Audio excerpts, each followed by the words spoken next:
మరి వివిధ రకాల భాషల వాళ్ళు ఉన్నా కూడా వాళ్ళ మధ్యలో ఏం తగాదా ఉంటే ఇవి మేము ప్రోత్సహించేది అంటే నువ్వు తెలంగాణ నుంచి ఇక్కడికి వస్తే ఇది ఒక అవకాశం నీకు తమిళం నేర్చుకోవటానికి. అవునండి. ఇది ఒక అవకాశం ఈ కల్చర్‌లో నువ్వు కలవటానికి. కరెక్ట్. ఇతర భాషలు వస్తే మనకొక కావాలి కదా! చాలా అవసరం కూడా. ఇంకా వాళ్ళు నేర్చుకుంటే ఎన్నో స్టూడెంట్స్ ఉన్నారు. వాళ్ళతో కలిసి నేర్చుకోవచ్చు. కేరళ భాష నేర్చుకోవచ్చు. అన్నీ నేర్చుకోవచ్చు. అవును. ఎక్కడికెళ్ళినా మనం అడ్జస్ట్ అయిపోగలం. అవును. పెరుగుతుంది. మన సొసైటీ మన ఇదంతా పెరుగుతుంది. అవును సార్. అది కాక కాంచీపురం అనేటువంటిది నేను చూశాను 35 సంవత్సరాలుగా. చాలా ప్రశాంతమైనటువంటి ఊరిది.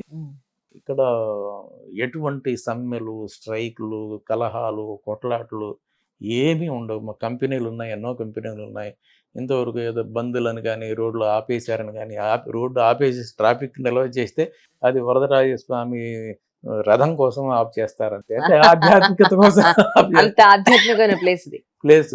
లోకల్ సెలవులు ఇస్తే కార్తీక దీపం కోసం లోకల్ సెలవులు ఇవ్వటం. ఇటువంటివి ఒక మంచి కోసం చేస్తారు గానీ, ఇక్కడ ఎటువంటి బందులు, నిరాహార దీక్షలు ఇటువంటివన్నీ ఇంతవరకు చూసింది లేదు. అలజడే లేదు. అలజడే లేని ప్రశాంతమైనటువంటి ఊరు. జనాలు కూడా చాలా మంచివారు.